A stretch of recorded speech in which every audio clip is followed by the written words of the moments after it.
P block എലമെന്റ്സിന്റെ രണ്ടാമത്തെ ക്ലാസ്സിലേക്ക് എല്ലാ കുട്ടികൾക്കും സ്വാഗതം. നമ്മൾ കഴിഞ്ഞ ക്ലാസ്സിൽ എങ്ങനെയാണ് വളരെ എളുപ്പത്തില് പി ബ്ലോക്ക് എലമെന്റ്സിന്റെ അറ്റോമിക് നമ്പർ എഴുതുന്നതെന്ന് കണ്ടു. ഇന്ന് നമ്മൾ പഠിക്കാൻ പോകുന്നത് നൈട്രജൻ ഫാമിലിയിലെ മെമ്പേഴ്സിന്റെ കുറച്ച് പ്രോപ്പർട്ടീസ് ആണ്. അത് എന്തൊക്കെയാണെന്ന് നോക്കാം. ഫസ്റ്റ് പ്രോപ്പർട്ടി ഇലക്ട്രോണിക് കോൺഫിഗറേഷൻ ആണ്. ഏതാണ്? Electronic configuration. ഷോർട്ട് ഫോം എഴുതുകയാണ്. നമുക്ക് മെമ്പേഴ്സ് ഒന്നുകൂടി ഒന്ന് എഴുതി നോക്കാം. ഈ ഒരു ഫാമിലി പഠിച്ചു തീരുമ്പോഴത്തേനും ഈ മെമ്പേഴ്സ് നിങ്ങൾ മനസ്സിൽ ഉറപ്പിച്ചു വെക്കണം. നൈട്രജൻ പറഞ്ഞേ, ഫോസ്ഫറസ്, ആഴ്സനിക്, ആന്റിമണി, ബിസ്മത്ത്. അടുത്തൊരു മെമ്പർ കൂടെ ഉണ്ട്. ഏതാണിത്? മോസ്കോവിയം. അത് നമ്മൾ എഴുതുന്നില്ല. ഓക്കെ, നൈട്രജന്റെ ഇലക്ട്രോണിക് കോൺഫിഗറേഷൻ നമ്മൾ എഴുതുമ്പോൾ എങ്ങനെ എഴുതും? Nearest noble gas configuration helium ആണ്. ദെൻ വാലൻസ് ഷെല്ലിൽ എന്തുണ്ട്? 2s2 2p3 ഉണ്ട്. ഫോസ്ഫറസിന്റെ നിയറസ്റ്റ് നോബൽ ഗ്യാസ് കോൺഫിഗറേഷൻ ഏതാണ്? Neon. Then 3s2 3p3. Okay, arsenic nearest noble gas configuration argon. Then ഇവിടെ മുതൽ നമ്മുടെ ഡി സബ്ഷെല്ല് ഫില്ല് ചെയ്ത് തുടങ്ങും. So 3d10 4s2 4p3. Antimony krypton ആണ് nearest noble gas configuration. Then 4d10 5s2 5p3. ബിസ്മത്തിന്റെ nearest noble gas configuration ഏതാണ്? Krypton കഴിഞ്ഞുള്ള element xenon. Okay, സെനൺ. Then ഇവിടെ എഫ് സബ്ഷെല്ലും കൂടെ വരും. That is 4f14 5d10 6s2 6p3. ഇവിടെ നിങ്ങൾ നോക്കിയ വാലൻസ് ഷെൽ എന്ന് പറയുന്നത് ഏതാണ്? ഇതാണ്. ഇവിടെ 2 ആണ് വാലൻസ് ഷെല്ല്. So 2s2 2p3. ഇവിടെ 3s2 3p3 4s2 4p3 5s2 5p3 and 6s2 6p3. Okay, വാലൻസ് ഷെല്ലില് എത്ര ഇലക്ട്രോൺസ് ഉണ്ട്? 5 ഇലക്ട്രോൺസ് ഉണ്ട്. അപ്പൊ ഇതിന്റെ വാലൻസി എന്ന് പറയുന്നത് എത്രയാണ്? 5 ആണ് ഇതിന്റെ വാലൻസി. ഇതിന്റെ എസ് സബ്ഷെല്ല് കംപ്ലീറ്റ്ലി ഫിൽഡ് ആണ്. അതുപോലെ പി സബ്ഷെല്ല് ഓരോ ഇലക്ട്രോൺ വീതമേ ഉള്ളൂ. So this is half filled. എന്താണ്? Half filled. So this state is extra stable state. വളരെ സ്റ്റേബിൾ ആയിട്ടുള്ള സ്റ്റേറ്റ് ആണ് ഹാഫ് ഫിൽഡ് സ്റ്റേറ്റ്. ഇത് നമുക്ക് പിന്നീട് ആവശ്യം വരും, അതുകൊണ്ട് ശ്രദ്ധിച്ചു വെച്ചോളുക. So in group 15 nitrogen family it is highly stable due to its half filled state. ഇനി രണ്ടാമത്തെ പ്രോപ്പർട്ടി നമ്മൾ പഠിക്കുന്നത് അറ്റോമിക് ആൻഡ് അയോണിക് റേഡിയൈ ആണ്. ഏതാണ്? Atomic and ionic radii.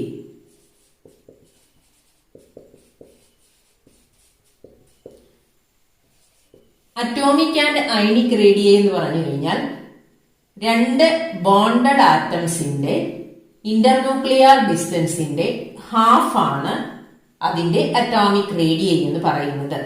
Suppose ഇത് രണ്ട് ആറ്റങ്ങൾ തമ്മിലുള്ള ബോണ്ടാണ് എങ്കിൽ ഈ രണ്ട് ആറ്റങ്ങൾ തമ്മിലുള്ള ഡിസ്റ്റൻസിന്റെ ഹാഫ്, ഇതിനെയാണ് നമ്മൾ അറ്റോമിക് റേഡിയൈ എന്ന് പറയുന്നത്. ഇനി എങ്ങനെയാണ് നൈട്രജൻ ഫാമിലിയില് atomic and ionic radii vary ചെയ്യുന്നതെന്ന് നോക്കുക. നിങ്ങൾ നോക്കിക്കേ, ഈ ഇലക്ട്രോണിക് കോൺഫിഗറേഷൻ വെച്ച് തന്നെ നമുക്ക് പറയാം, ഓരോ എലമെന്റ് താഴേക്ക് വരുന്തോറും ഇതിന്റെ നമ്പർ ഓഫ് ഷെല്ലുകൾ കൂടുകയാണ്. 2 3 4 5 6. നമ്പർ ഓഫ് ഷെൽസ് കൂടി കഴിയുമ്പോൾ എന്ത് സംഭവിക്കുന്നു? ആറ്റത്തിന്റെ സൈസ് ചെറിയ നൈട്രജനിൽ നിന്ന് എന്തായി മാറുന്നു? സൈസ് വലുതായി വലുതായി വേണം അല്ലെ, വലുതായി വരുന്നു. സൈസ് കൂടി കൂടിയാണ് താഴേക്ക് വരുന്തോറും വരുന്നത്. സോ നമുക്ക് എഴുതാം എന്താണ്? Atomic size mainly covalent radii ആണ്. കോവാലന്റ് റേഡിയൈ ഇൻക്രീസ് ചെയ്യുന്നു. എവിടെ നിന്ന് എവിടെ വരെ? നൈട്രജൻ മുതൽ ഫോസ്ഫറസ് വരെ. പറഞ്ഞു തരാം, നൈട്രജൻ മുതൽ ഫോസ്ഫറസ് വരെ. ഓക്കെ, എന്നാൽ ആഴ്സനിക് മുതൽ ബിസ്മത്ത് വരെ, ആഴ്സനിക് ടു ബിസ്മത്ത്.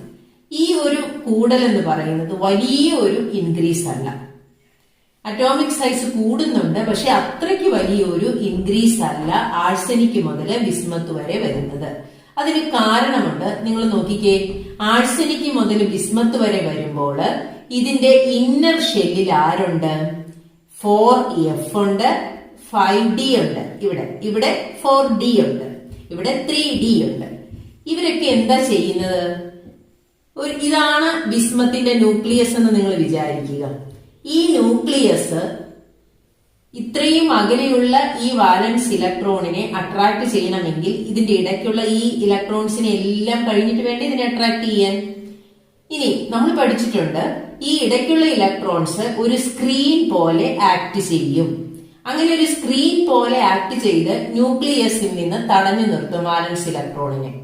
പക്ഷേ ഈ 4Fനും 5Dക്കും അല്ലെങ്കിൽ പൊതുവെ F ഓർബിറ്റലിനും D ഓർബിറ്റലും പുവർ ഷീൽഡിംഗ് ഇഫക്റ്റ് ആണ്. എന്താണ് poor shielding effect?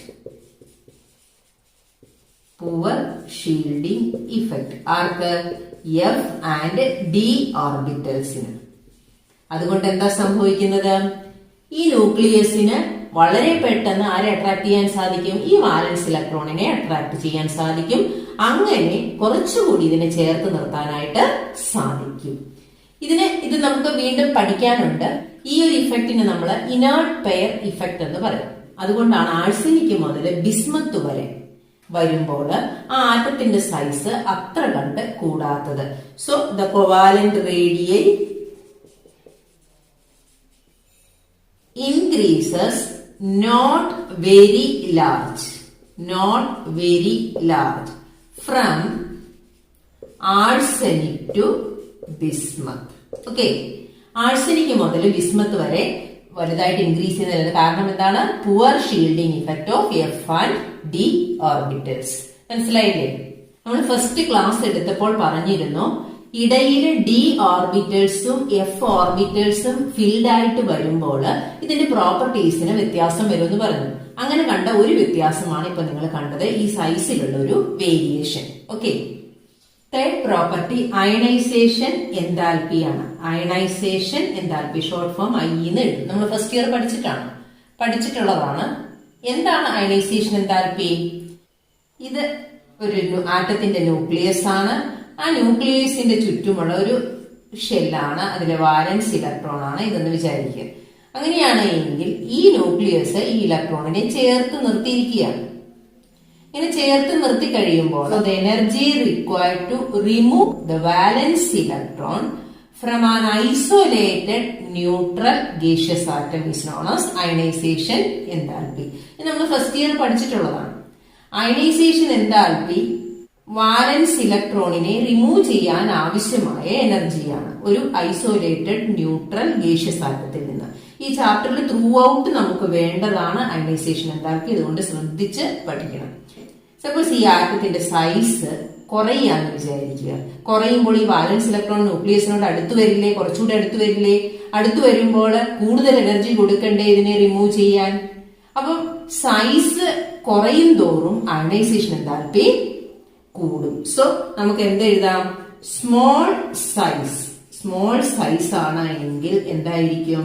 High ionisation enthalpy ആയിരിക്കും. ഓക്കെ, നമ്മൾ നൈട്രജൻ ഫാമിലിയുടെ കേസാണ് എടുക്കുന്നത്.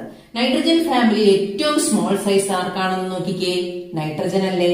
സോ ആർക്കായിരിക്കും ഹൈയസ്റ്റ് അയണൈസേഷൻ എൻതാൽപ്പി? നൈട്രജൻ ആയിരിക്കും ഹൈയസ്റ്റ് അയണൈസേഷൻ എൻതാൽപ്പി. സോ നൈട്രജന്റെ ന്യൂക്ലിയസിൽ നിന്ന് ഒരു ഇലക്ട്രോണിനെ പറിച്ചെടുക്കാനായിരിക്കും കൂടുതൽ എനർജി ആവശ്യമായിട്ട് വരിക. ഇനി താഴേക്ക് വരുന്തോറും എന്ത് സംഭവിക്കുന്നു? ആറ്റത്തിന്റെ സൈസ് കൂടി കൂടി വരുന്നു. സോ സൈസ് ഇൻക്രീസ് ചെയ്യുന്നു. സൈസ് ഇൻക്രീസ് ചെയ്യുമ്പോൾ size increases. So ionisation enthalpy എന്തായിട്ട് മാറുന്നു? ലോ അയണൈസേഷൻ എൻതാൽപ്പി ആയിട്ട് മാറുന്നു. അപ്പൊ താഴേക്ക് വരുന്തോറും അയണൈസേഷൻ എൻതാൽപ്പി കുറയുന്നു. since the size of the atom increases. മാത്രമല്ല താഴേക്ക് വരുന്തോറും ഇന്നർ ഷെല്ലില് ഇലക്ട്രോൺസ് കൂടുതലുണ്ട് അല്ലെ? അപ്പം നമ്മൾ കണ്ടു, നോക്കിക്കേ, ഇവിടെ ഇതാണ് വാലൻസ് ഷെല്ലെങ്കിൽ ഈ വാലൻസ് ഷെല്ലിന്റെ ഇടയിൽ ഇഷ്ടംപോലെ ഇന്നർ ഷെല്ലുകളുണ്ട്. ഈ ഇന്നർ ഷെല്ലിലെ ഇലക്ട്രോൺസ് എന്തായിട്ട് ആക്ട് ചെയ്യും?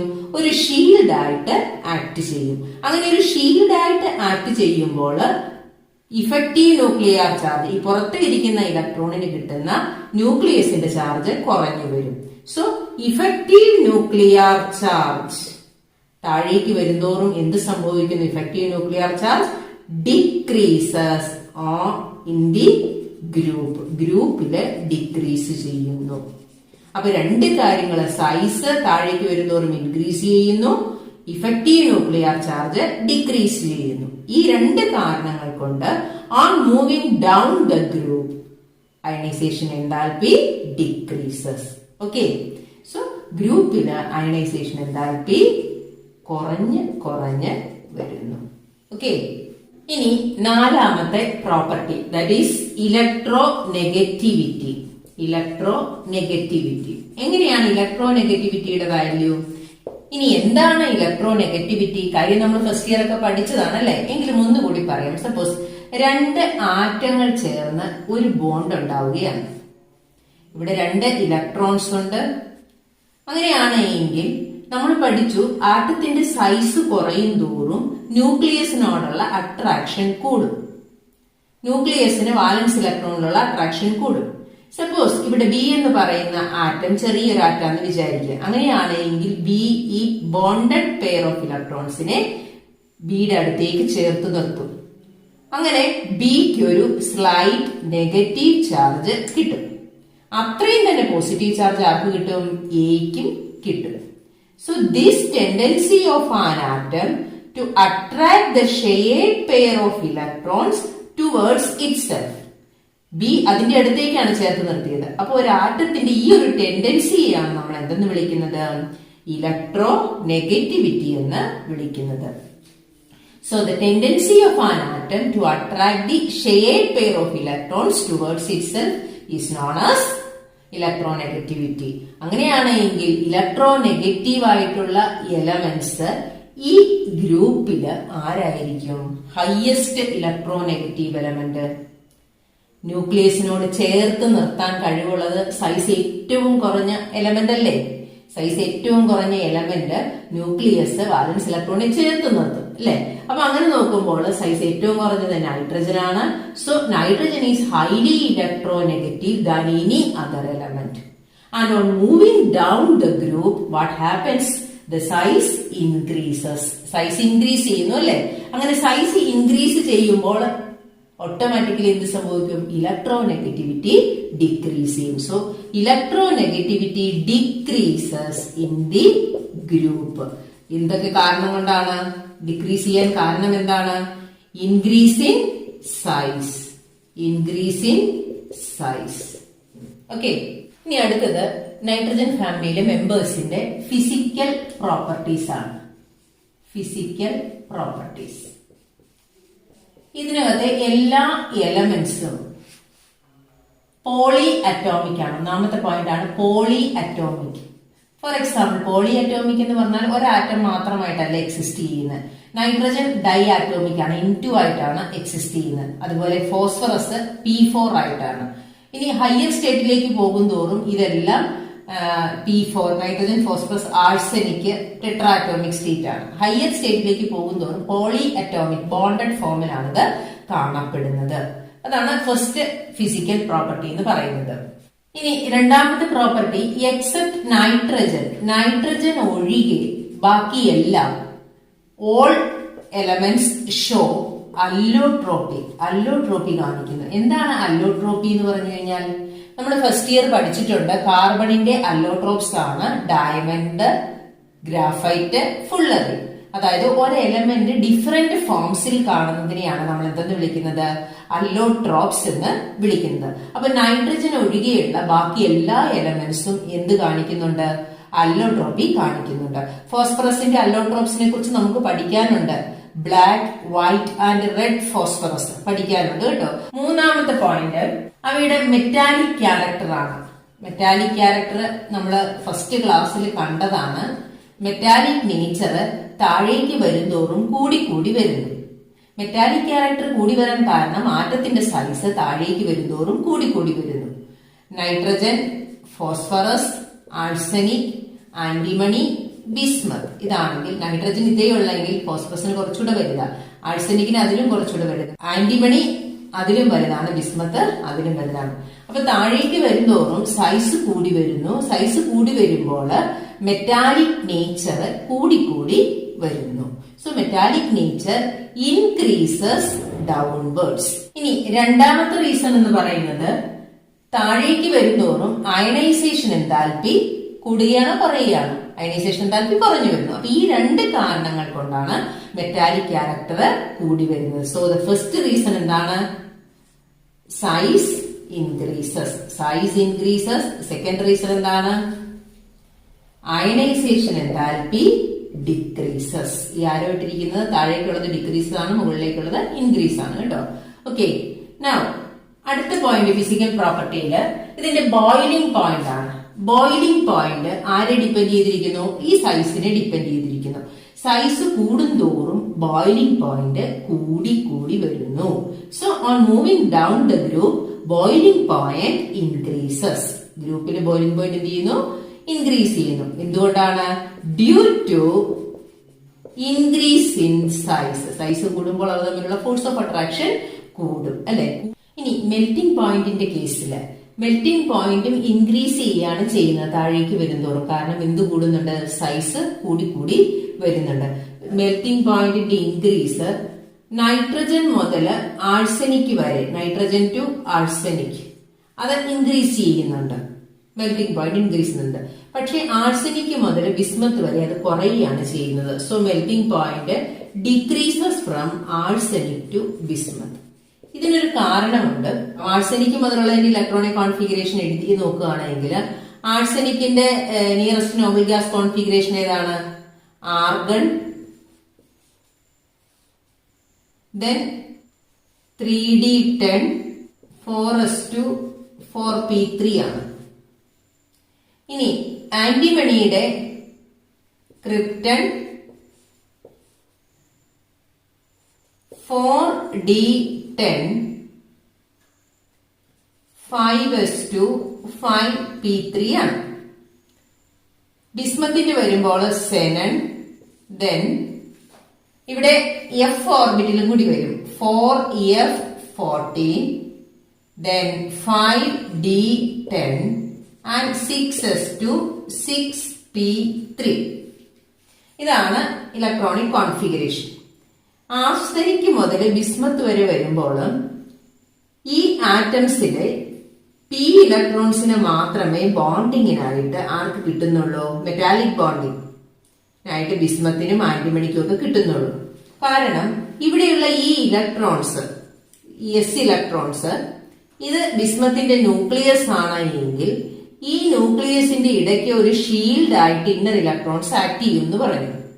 പക്ഷേ എഫ് ഓർബിറ്റൽസിനും ഡി ഓർബിറ്റൽസിനും പുവർ ഷീൽഡിംഗ് ഇഫക്റ്റ് ആണ്. അതുകൊണ്ട് ആർക്കൊക്കെയാണ്?